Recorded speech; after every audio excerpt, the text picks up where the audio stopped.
প্রিয় দর্শক, আশা করি সকলে ভালোই আছেন।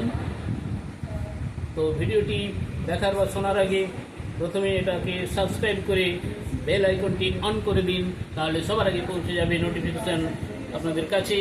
এটা শুধু পঞ্চম শ্রেণীর ছাত্রছাত্রীদের জন্য নয়, এটা সকলেরই কাজে লাগবে। বহু প্রিলিমিনারি এক্সামিনেশনে কাজে লাগবে। এমন কিছু VSQ শর্ট প্রশ্ন রয়েছে। তো আর কথা না বাড়িয়ে শুরু করি। 1 নম্বর প্রশ্ন, পশ্চিমবঙ্গের প্রধান খনিজ সম্পদের নাম কি? অ্যান্সার কয়লা।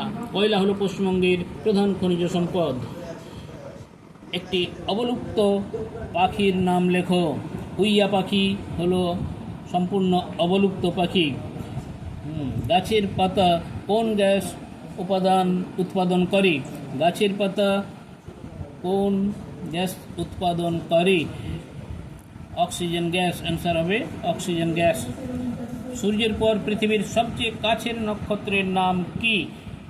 Proxima Centauri. Proxima Centauri. কালো হিরে কাকে বলে? কয়লাকে বলা হয় কালো হিরে। কোন তিথিতে চন্দ্রগ্রহণ হয়? পূর্ণিমাতে। পূর্ণিমা তিথিতে চন্দ্রগ্রহণ হয়। 2টি পরিবেশ বান্ধব যানের নাম লেখো। সাইকেল ও অটোরিকশা। হৃদস্পন্দন মাপার যন্ত্রের নাম কি? স্টেথোস্কোপ। স্টেথোস্কোপ।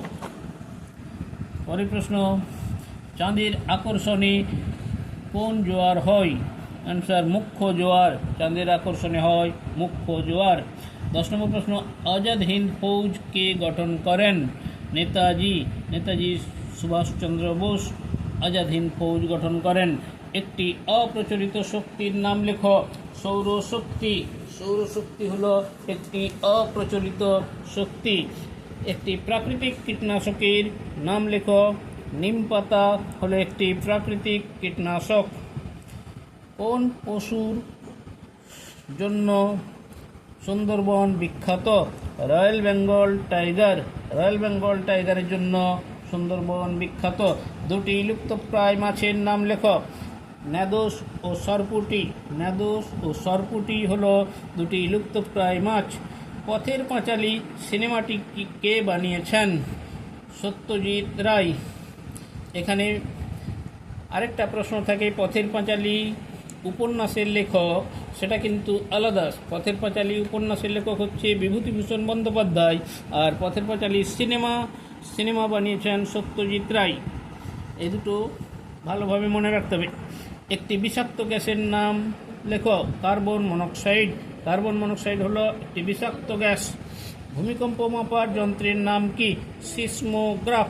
সিসমোগ্রাফ। জমি চাষ করার যন্ত্রের নাম কি? Power tiller. জমি চাষ করা যন্ত্রের নাম হলো পাওয়ার টিলার। 19 নম্বর প্রশ্ন, রাস্তায় জেব্রা ক্রসিং থাকে কেন? হেঁটে রাস্তা পেরোনোর জন্য। মরাকোটাল কোন তিথিতে হয়? অষ্টমী তিথিতে। মরাকোটাল হয় অষ্টমী তিথিতে।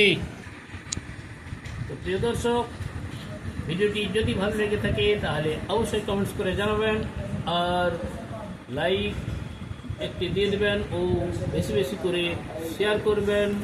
সবাই ভালো থাকুন, সুস্থ থাকুন।